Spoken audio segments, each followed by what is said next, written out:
There's some surprise coming for the Pittsburgh Steelers when they release their 53-man roster. It's a surprise that I don't think even I saw coming, but I think is very, very well earned.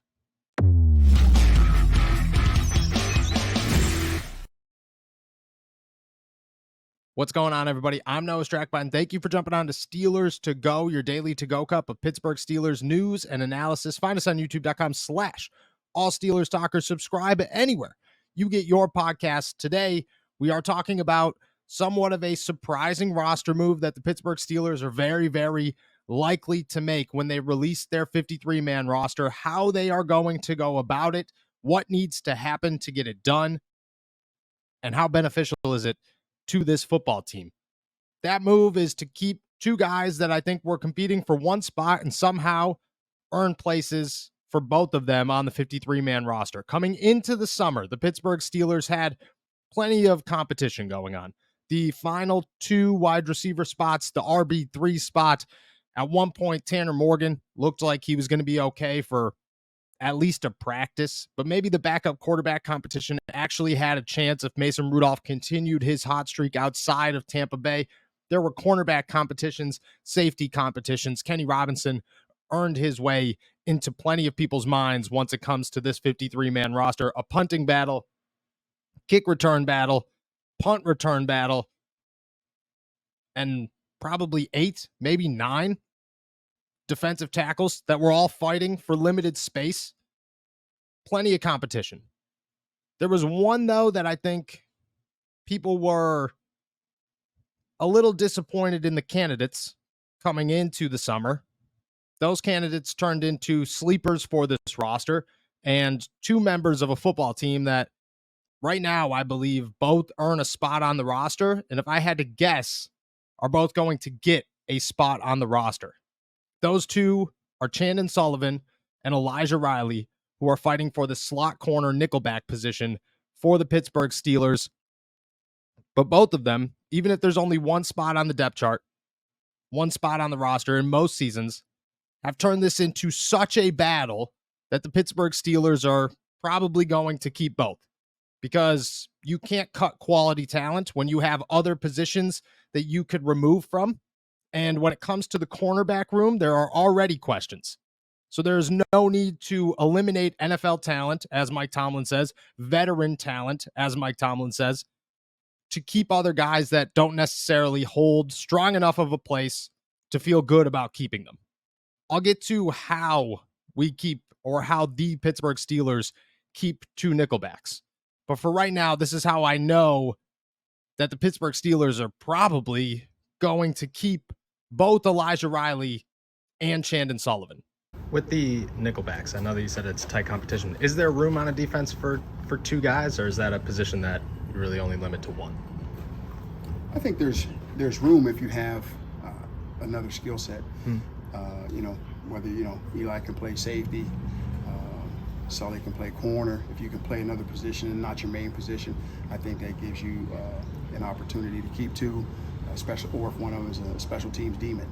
I think that obviously that really factors into things. If one of those guys is really strong special team and he doesn't win the job, he's still got a great opportunity to win a spot on the team. At this point, when I asked the question, I already knew in my mind that he was going to say yes, because if he didn't say yes, it didn't make any sense. Chandon Sullivan and Elijah Riley both have interceptions in the preseason. They've both made incredible backfield tackles that showcase their Mike Hilton abilities. Almost said Mike Tomlin, but they're Mike Hilton abilities and they're blitzing. And that's what the Steelers were looking for in a nickelback. Somebody who can take off the edge, who can make plays in the backfield, and who is still instinctive enough to be reliable in coverage. That's who they were missing in Arthur Millette. It's a little bit what they were missing in Mike Hilton. But at this point, they have two guys who are capable, who have made plays on defense, and then also at least made one big tackle per game, at least in Elijah Riley's sake, on special teams. And for Elijah Riley, I think that he's made multiple in both games. They said that there is room for two nickelbacks on a 53-man roster. Do you feel you and Chandon kind of complement each other? I think we work, we have different skill sets that are, we excel in different areas. I believe we've each got the skill set to play the nickel position, obviously. We do different things well, and I think that's really cool. That's how we've been able to learn from each other a lot, and however it shakes out, we're still competing, we're getting better. So regardless, it's for the better. You each do something well. What do you think that you bring? I like to stick it up in there. I feel like I'm a rundown guy. Throw on my neck pad and go in there and make a big tackle. He's a really good coverage guy, so he's helped me with my coverage skills as well. And we've just been able to share in that regard. They look like great additions to a roster. They look like guys that you do not eliminate. They have earned their spot on the team. And meanwhile, there are other guys that I don't believe necessarily have, who right now probably, or at least heading into this week, probably held a roster spot higher than both of them. I don't think that the Steelers go about it that way. I think that the mindset is changing. Maybe it already has changed and we're a little late to it, but the Steelers are going to keep 2 slot corners, and they're going to get rid of other people to be able to keep those slot corners, because just like TA said, Elijah Riley fills a hole at safety. Elijah Riley is a special teamer. Chandon Sullivan adds to your outside cornerback depth, because right now the Steelers don't really have any. James Pierre looks terrible. Luke Barku looks just as awful. Madre Harper wasn't even in the competition, and neither was Chris Wilcox. At this point, your best bet is to bring somebody in from the outside once roster trim happens from 90 to 53 and add somebody. But Chandon Sullivan is somewhat of a security blanket. Elijah Riley is somewhat of a security blanket in the secondary with the safety. Both of them can contribute on defense and on special teams. They both earn roster spots in my eyes, and I think in TA's eyes, and I think in Mike Tomlin's eyes. But how do they go about it? I think the easiest answer is Zach Gentry. And I don't want to do that to Zach. I think Zach's a good guy. I think Zach works hard. I think that Zach is a quality tight end in the NFL. For what you ask him to do, Zach Gentry can do it, and he could do it fine. But the Steelers have a loaded tight end room, and nobody needs a loaded tight end room. You do if you have two. 2 great tight ends is a phenomenal thing to have in the NFL. 3 great tight ends is even better. But 4, you don't have room for 4. You don't need 4 tight ends. You could have 4 guards. You could have 4 backup defensive tackles or offensive tackles. You could have 4 great wide receivers. You could have 3 good running backs and then a really strong 4th if you need it. But you don't need 4 tight ends. And the Steelers aren't going to utilize 4 tight ends. What they're going to do is use Gentry as a bridge player for Darnell Washington.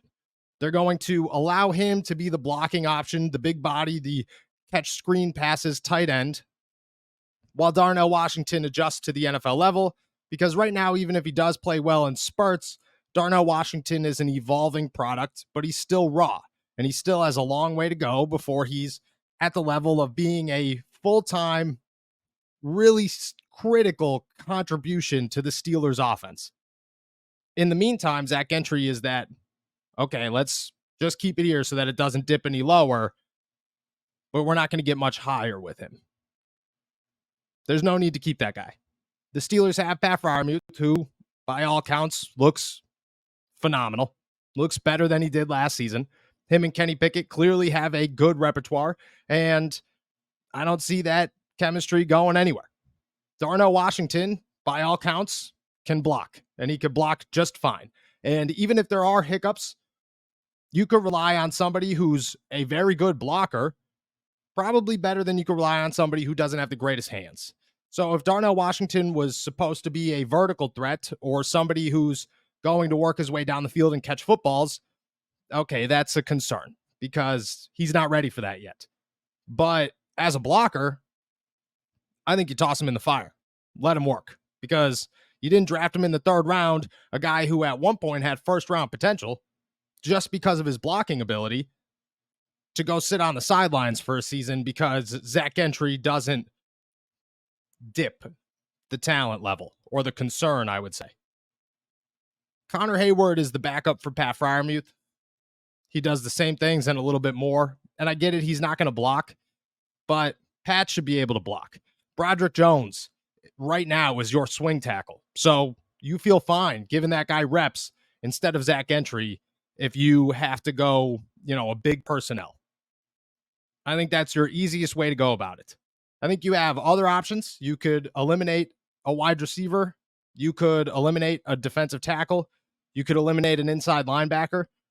You could possibly eliminate a corner. But all of those affect and impact your football team in some way or another.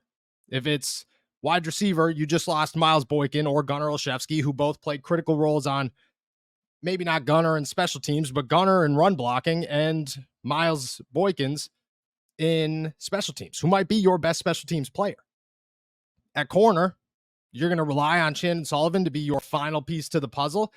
I get that you could play it safe with him as a safety blanket, but is that your best option? Is that what you're looking for here? Maybe.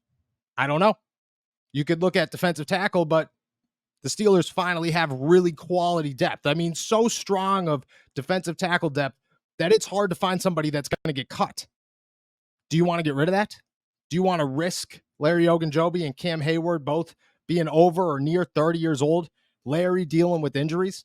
Maybe DeMarvin Leal's not 100% ready to take on every snap. Maybe Isaiah Loudermilk's not ready to take on every snap.